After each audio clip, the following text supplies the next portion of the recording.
नमस्कार, ये आकाशवाणी है। अभी आप मनोज कुमार शर्मा से समाचार सुनेंगे।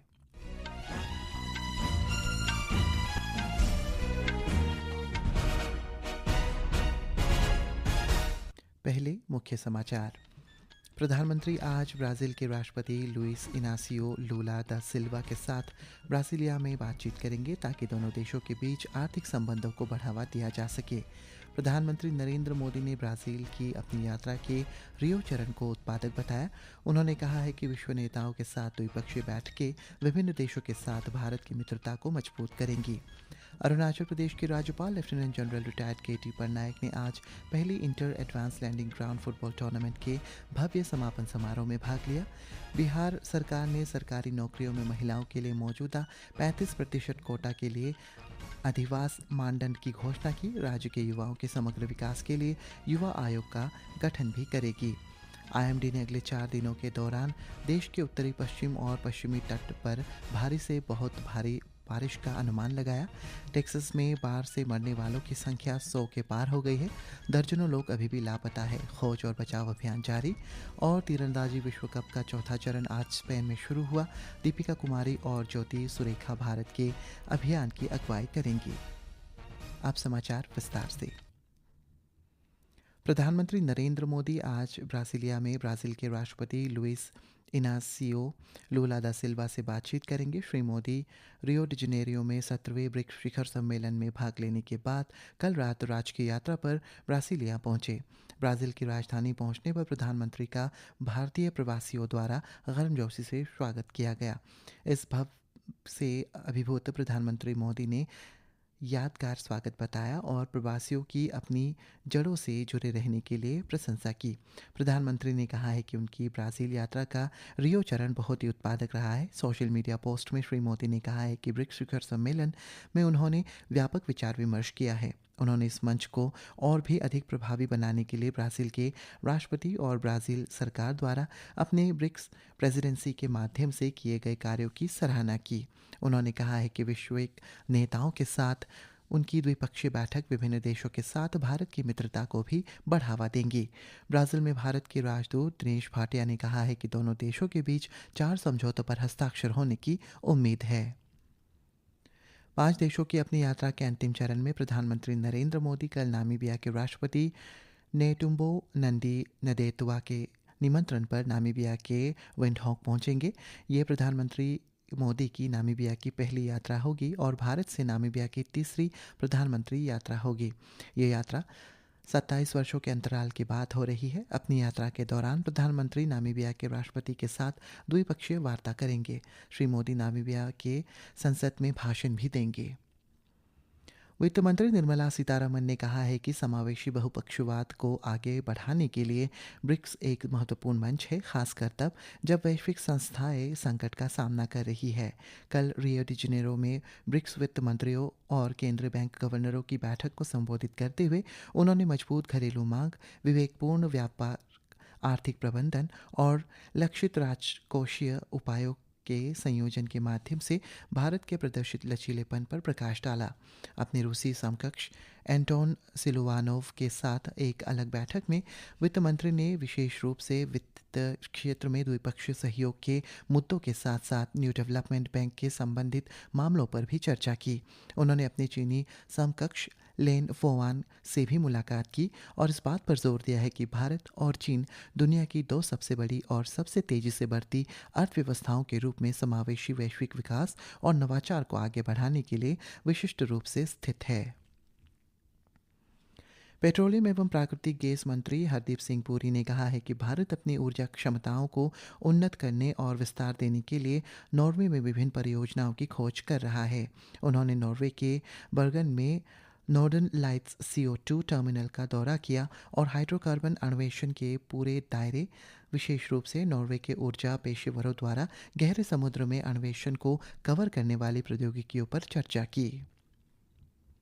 नौसेना प्रमुख एडमिरल दिनेश के त्रिपाठी, वायुसेना प्रमुख air chief marshal AP Singh और थल सेना जनरल उपेंद्र द्विवेदी ने आज नई दिल्ली में संयुक्त अभियानों के संचालन पर वरिष्ठ सैन्य अधिकारियों को संबोधित किया।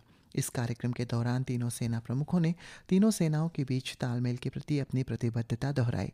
भारतीय सेना के अनुसार इस संबोधन से संयुक्त परिचालन योजना पर ध्यान केंद्रित किया गया, जिसमें भविष्य के युद्ध परिदृश्यों में एकीकृत समुद्री और हवाई युद्ध पर विशेष जोर दिया गया।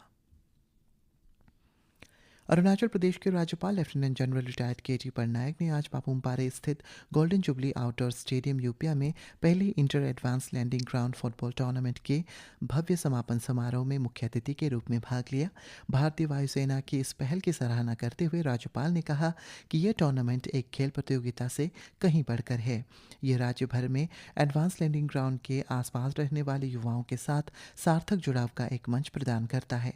उन्होंने कहा है कि खेल गतिविधियों में युवाओं को शामिल करने से अनुशासन, टीम वर्क और उद्देश्य को भावना को बढ़ावा मिलता है। ईस्टर्न एयर कमांड द्वारा आयोजित इस टूर्नामेंट में भारतीय वायुसेना के कर्मियों और स्थानीय खिलाड़ियों सहित 8 टीमों ने भाग लिया। शिलोंग स्थित ईस्टर्न एयर कमांड के air officer commanding in chief air marshal Suraj Singh ने कल राजभवन ईटानगर में राज्यपाल lieutenant general retired K T. Patnaik से मुलाकात की। उन्होंने राष्ट्रीय सुरक्षा, क्षेत्रीय रक्षा तैयारियों और प्रभावी आपदा प्रबंधन, खासकर अरुणाचल प्रदेश के चुनौतीपूर्ण भूभाग और मानसून के संदर्भ में व्यापक चर्चा की। इस दौरान ईस्टर्न एयर कमांड के air officer commanding in chief ने राज्यपाल को आश्वासन दिया है कि भारतीय वायुसेना राज्य के लोगों की सुरक्षा, प्रगति और कल्याण के लिए हर संभव सहायता देने के लिए पूरी तरह से प्रतिबद्ध है। बिहार में महिलाओं के लिए आरक्षित सरकारी नौकरियों के लिए राज्य सरकार ने डोमिसाइल नीति लागू करने का फैसला किया है। फिलहाल सरकारी नौकरियों में महिला उम्मीदवारों के लिए प्रतिशत आरक्षण कोटा तय किया गया है। मुख्यमंत्री नीतीश कुमार की अध्यक्षता में आज कैबिनेट की बैठक में महिलाओं के लिए डोमिसाइल नीति लागू करने का फैसला लिया गया। अब तक 35% आरक्षण का लाभ सिर्फ बिहार की निवासी महिला उम्मीदवारों को ही मिल सकेगा। ये प्रस्ताव सामान्य प्रशासन विभाग की ओर से लाया गया था। बिहार से बाहर की महिलाओं को सामान्य उम्मीदवार माना जाएगा। कैबिनेट ने युवाओं, पलायन, उनके कौशल विकास और समग्र विकास के मामलों को देखने के लिए 7 सदस्यीय युवा आयोग के गठन का भी फैसला किया है। भारतीय मौसम विभाग आईएमडी ने अनुमान लगाया है कि अगले 4 दिनों के दौरान देश के उत्तर पश्चिमी हिस्से और पश्चिमी तट पर भारी से बहुत तेज बारिश होने की संभावना है। आईएमडी के अनुसार आज मध्य प्रदेश में भारी और अत्यधिक बारिश की संभावना है। मौसम एजेंसी ने अगले 2 से 3 दिनों तक पश्चिम बंगाल, ओडिशा और झारखंड में भी भारी बारिश की भविष्यवाणी की है। आकाशवाणी समाचार से बात करते हुए आईएमडी के वरिष्ठ वैज्ञानिक नरेश कुमार ने कहा है कि पूर्व मध्य प्रदेश के लिए रेड अलर्ट जारी किया गया है। अप्रत्याशित मानसूनी बारिश ने नागालैंड में व्यापक तबाही मचाई है। कई जिले में भयंकर बाढ़, भूस्खलन और बुनियादी ढांचे को नुकसान पहुंचने की खबरें सामने आ रही है। एसडीएमए ने कहा है कि उसे घरों, सड़कों, पुलों, धान के खेतों और झूम खेती के क्षतिग्रस्त होने की कई रिपोर्ट मिली है। नेपाल के रसुआ ज़िले के अलग अलग इलाकों में फंसे 9 लोगों को सुरक्षित बचा लिया गया है। नेपाल चीन सीमा के पास लेंडे नाले में बाढ़ आने के बाद से फंस गए थे। संपर्क से बाहर हुए 37 लोगों में से अब तक 22 लोगों को सुरक्षित निकाल लिया गया है। बाकी 15 लोगों की खोज की कोशिश जारी है। संयुक्त राज्य अमेरिका ने सेंट्रल टेक्सास में आई विनाशकारी बाढ़ से मरने वालों की संख्या 100 से अधिक हो गई है, क्योंकि खोज के चौथे दिन अधिक जीवित लोगों के मिलने की संभावना कम हो गई है। मरने वालों में से अधिकांश कैर काउंटी में थे, जहां कैंप मिस्टिक में 28 बच्चों की मौत हो गई है, जो कि Christine all girls summer camp था। और अब खबरें खेल जगत से। तीरंदाजी में पूर्व विश्व नंबर 1 दीपिका कुमारी और एशियाई खेलों की स्वर्ण पदक विजेता ज्योति सुरेखा वेन्नम आज से स्पेन के मैड्रिड में शुरू होने वाले तीरंदाजी विश्व कप चरण 4 में भारत की अगुवाई करेंगी। इस टूर्नामेंट में 16 सदस्यीय भारतीय दल भाग रहे हैं। टेनिस में विंबलडन 2025 के क्वार्टर फाइनल आज से शुरू होंगे, जिसमें शीर्ष सितारे आरियाना सबालेंका और कार्लोस अल्काराज नॉर्वे दिन के रोमांचक कार्यक्रम की शुरुआत करेंगे। कल एकल मैच 2 सेंटर कोर्ट पर और 2 कोर्ट 1 पर इस साल की चैंपियनशिप में सेमीफाइनल के पहले सेट का फैसला करेंगे। और पुरुष एकल में गतविदेचा और दूसरी वरीयता प्राप्त कार्लोस अल्कराज का सामना ब्रिटेन के कैरमन नॉरी से होगा, जबकि महिला वर्ग में विश्व की number 1 Ariana Sabalenka centre court पर गैर वरीयता प्राप्त जर्मन लौरा सेजमन से भिड़ेंगी। इसी के साथ ये समाचार बुलेटिन समाप्त हुआ। नमस्कार।